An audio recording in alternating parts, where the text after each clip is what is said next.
Banyak tumbuhan obat di sekitar kita, di pedesaan masih banyak dijumpai, dan relatif masyarakat saat ini banyak yang tidak mengetahui kegunaannya dan dianggap gulma sebagai yang harus dibasmi, dibuang begitu saja, padahal kaya manfaat dan bernilai jual tinggi. Salah satunya adalah tumbuhan gadung.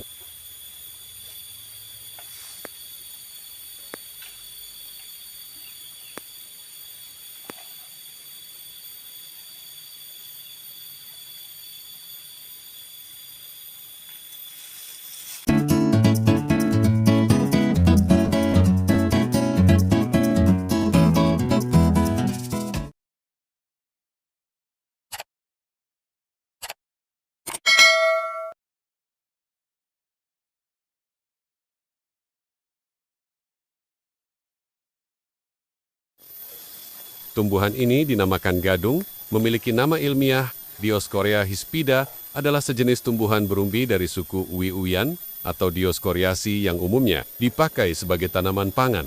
Gadung menghasilkan umbi yang dapat dimakan, tetapi mengandung racun yang dapat mengakibatkan pusing dan muntah apabila kurang benar pengolahannya.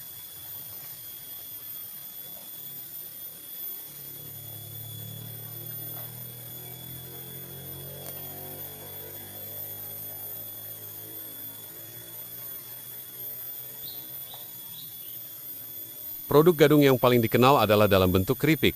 Meskipun rebusan gadung juga dapat dimakan, umbinya dapat pula dijadikan arak difermentasi, sehingga di Malaysia dikenal pula sebagai ubi arak, selain taring pelandok.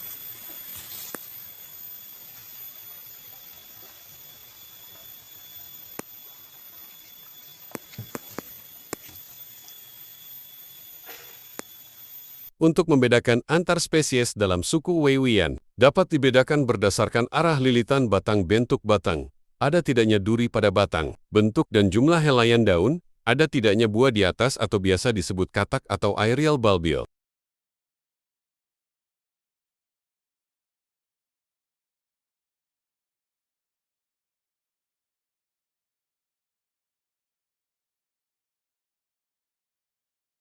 Tumbuhan gadung berbatang merambat dan memanjat. Panjang 5-20 meter, arah rambatannya selalu berputar ke kiri atau melawan arah jarum jam. Jika dilihat dari atas, ciri khas ini penting untuk membedakannya dari gembili yang memiliki penampilan mirip, namun batangnya berputar ke kanan.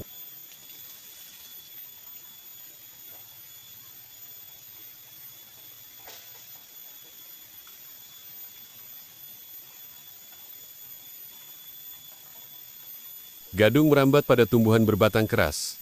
Batangnya kurus ramping, setebal 0,5-1 cm. Ditumbuhi duri atau tidak, hijau keabu-abuan. Daun-daunnya terletak berseling, dengan 3 anak daun menjari, bentuk bundar telur atau bundar telur sungsang, tipis bagai kertas.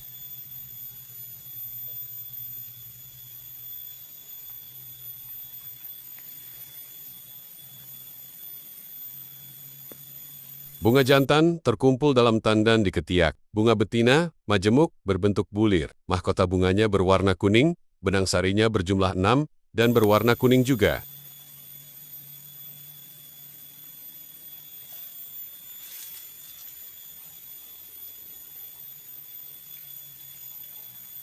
Umbinya terbentuk dalam tanah, berjumlah banyak dan tak beraturan bentuknya. Menggerombol dalam kumpulan hingga selebar 25 cm. Sementara buahnya berbentuk elips, berdaging, berdiameter kurang lebih 1 cm, dan berwarna coklat.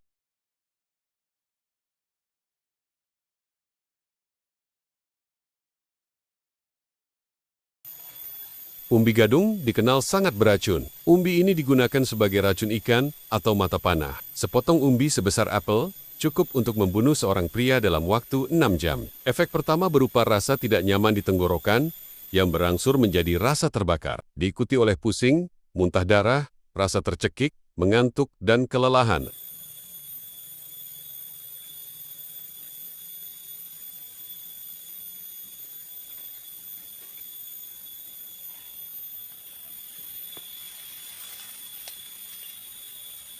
Meski demikian di Indonesia dan Cina, parutan umbi gadung ini digunakan untuk mengobati penyakit kusta tahap awal, kutil, kapalan, dan mata ikan, bersama dengan gadung Cina dengan nama ilmiah Smilexaina lebat.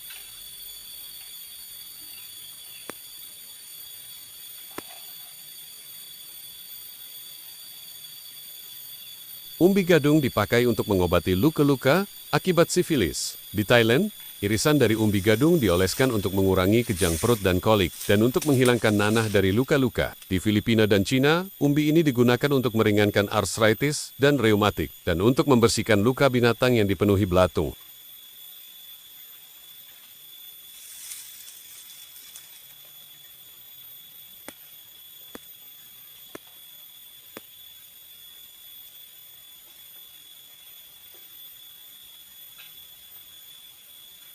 Umbi Dioscorea genus Uwi-uwian mengandung lendir kental terdiri atas glikoprotein dan polisakarida yang larut pada air. Glikoprotein dan polisakarida merupakan bahan bioaktif yang berfungsi sebagai serat pangan larut air dan bersifat hidrokoloid, yang bermanfaat untuk menurunkan kadar glukosa darah dan kadar total kolesterol, terutama kolesterol LDL, low density lipoprotein.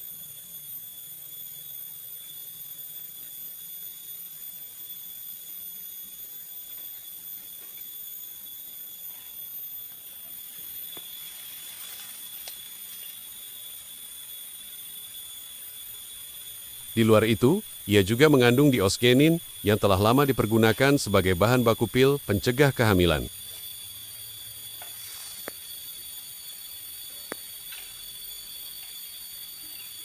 Keripik atau kripping dari umbi gadung.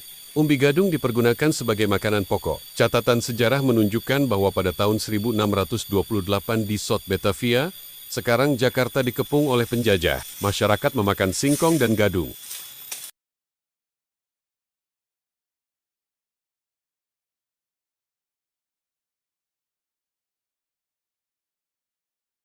Pada masa Rumefius, beberapa jenis Dioscorea juga ikut dikonsumsi. Ini diperkuat dengan kebiasaan masyarakat yang mengkonsumsi singkong hutan liar di Priangan dan sebagian Jawa Timur pada tahun ke-1830.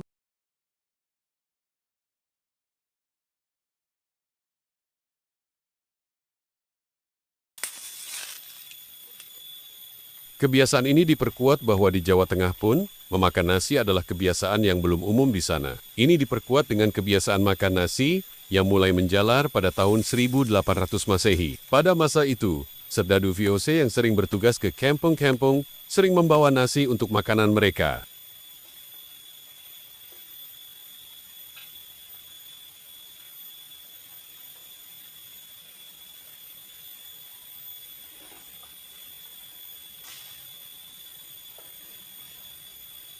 Ini memberi kejelasan bagi kita bahwa nasi belum umum hingga bagian pertama abad ke-19 dan umbi-umbian semacam gadung umum dimakan pada masa penjajahan kolonial Belanda.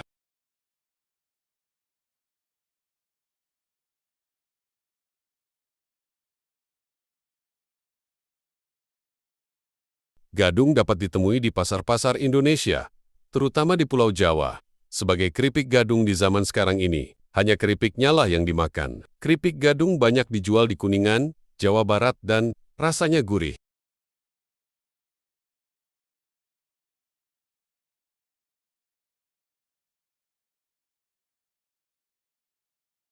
Pengolahan serupa juga terjadi di Desa Wukirsari, Imogiri, Bantul di Yogyakarta. Tanaman ini banyak didapati di daerah setempat. Namun begitu, pemasarannya masih di pasar tradisional dan toko-toko kecil.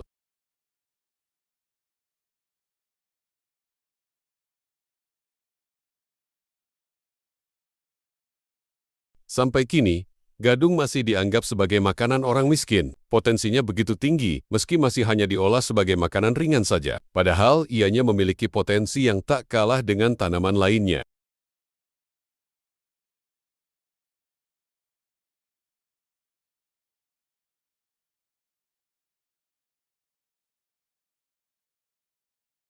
Di Bali, setelah gadung dikupas dan diiris-iris menjadi kepingan, maka ia dicampur dengan abu gosok, kemudian direndam dalam air laut atau dalam air garam bertakaran 3%, dan dicuci lagi dengan air tawar. Penjemuran terus dilakukan selama 3 hari.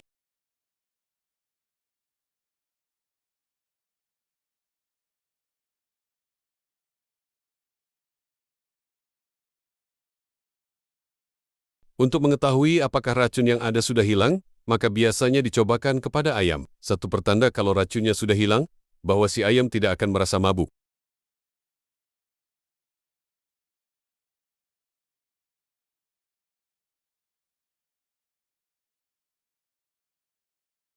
Cara ketiga, di Kebumen, Jawa Tengah setelah gadung dilumasi dengan abu gosok, maka gadung tersebut harus dipendam dalam tanah selama 3-4 hari. Kemudian digali dan dicuci dengan air tawar sambil diremas-rimas, seperti mencuci beras. Apabila racun telah hilang, air cucian yang terakhir tidak berwarna putih susu lagi seperti air bilasan sebelumnya.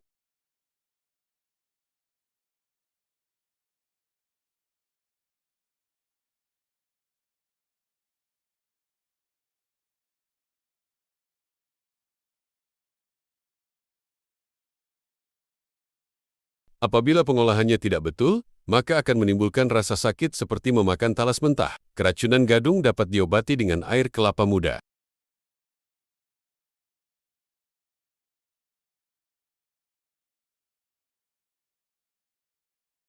Sisa pengolahan tepung gadung bisa digunakan untuk insektisida. Bunga gadung yang berwarna kuning tersebut dapat mewangikan pakaian dan bisa dipakai untuk hiasan rambut. Oleh sebab itu, orang Bali menggunakan ini untuk mewangikan pakaian, rambut, dan kepala.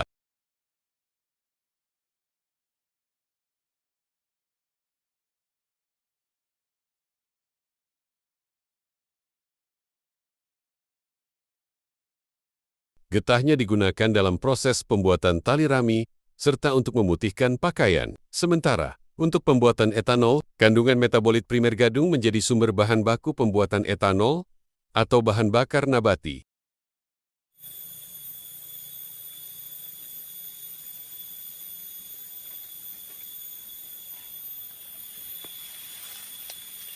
Untuk menanam gadung, maka pertama-tama buatlah lubang seukuran 50 x 50 cm.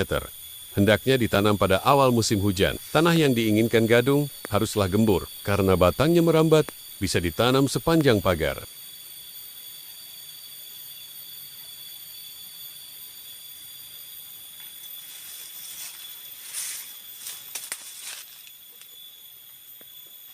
Setelah itu, campurlah sampah kebun sebagai kompos ke dalam tanah tersebut. Usahakan agar umbi kelak terbentuk tidak akan keluar dari tanah dengan warna hijau. Karena itu pertanda kalau racunnya sudah pekat. Akibatnya, gadung yang kita tanam tersebut tidak bisa dimakan karena racunnya yang sudah pekat.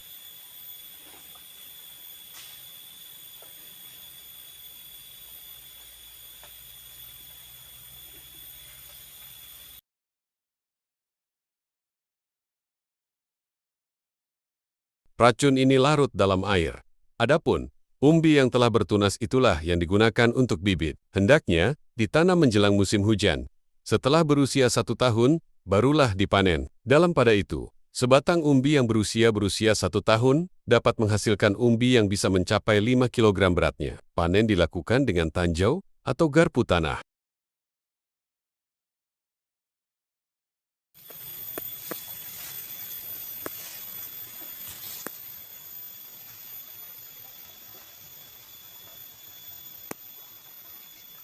Tumbuhan ini dapat tumbuh pada ketinggian 800 mdpl. Walau bisa ditemui pada ketinggian 1200 mdpl, umumnya tidak dapat tumbuh pada daerah dengan suhu rata-rata di bawah 20 derajat Celcius. Kebutuhan curah hujan paling rendah, 1000 mm per tahun dengan musim kemarau, tidak lebih dari 2-4 bulan.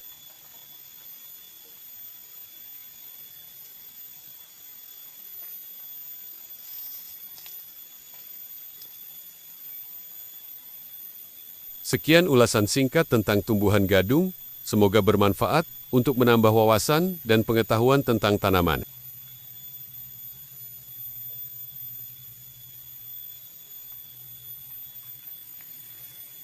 Terima kasih telah menyimak video ini hingga akhir video. Sampai berjumpa kembali di episode selanjutnya.